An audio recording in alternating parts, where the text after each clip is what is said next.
সব বাবার একটাই স্বপ্ন, তার মেয়ে রাজরানী হবে। এই রাজরানী হতে গিয়ে আপনি যদি মধ্যবিত্ত বা খেটে খাওয়া মানুষ হন, আপনি কখনোই ওই রাজার বেটাকে বিয়ে দেওয়ার কথা আপনার মেয়ের ভাববেন না। তার কারণ আপনি হয়তো রাজরানী হওয়ার জন্য রাজার ছেলের সাথে আপনি কন্যাদান করলেন, কিন্তু আজীবন সেই কন্যাকে শুনে যেতে হবে ছোটলোক বাড়ির মেয়ে, ভিখারির মেয়ে। আপনি ভাবছেন একটু গাল দেয় দিক, কিন্তু মেয়েটাকে তো সোনায় মুড়িয়ে রেখেছে।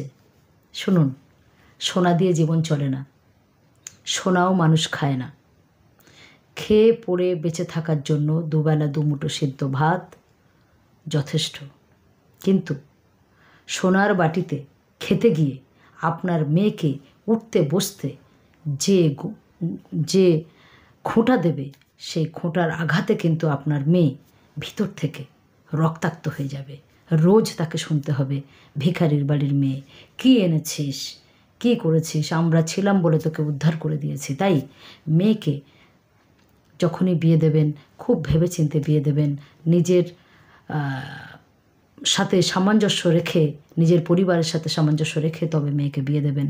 তাহলে ওই গুঞ্জন মেয়েকে আর শুনতে হবে না।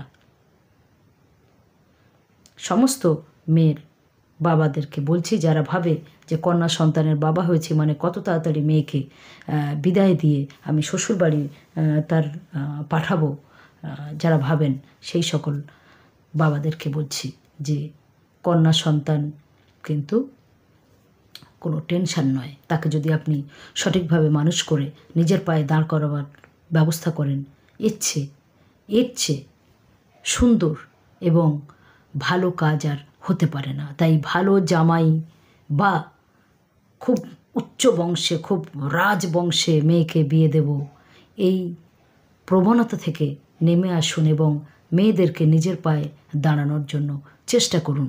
একটা মেয়ে যদি তার নিজের পায়ে দাঁড়িয়ে সে যদি তার ভরণ পোষণের ব্যবস্থা করে নিতে পারে, এর চেয়ে সুন্দর শান্তির মৃত্যু কোনো বাবার আর হতে পারে না। তার কারণ শ্বশুরবাড়িতে গিয়ে হয় সে মেয়ে স্বামীর খোঁটা, শ্বশুর শাশুড়ির খোঁটা খেতে খেতে হয় সে তিলে তিলে সেখানে মরে মরে বেঁচে থাকবে, না হলে সে আলটিমেটলি গলায় দড়ি কিংবা বিষ খাবে বা তারা কখনো মেরে ফেলবে।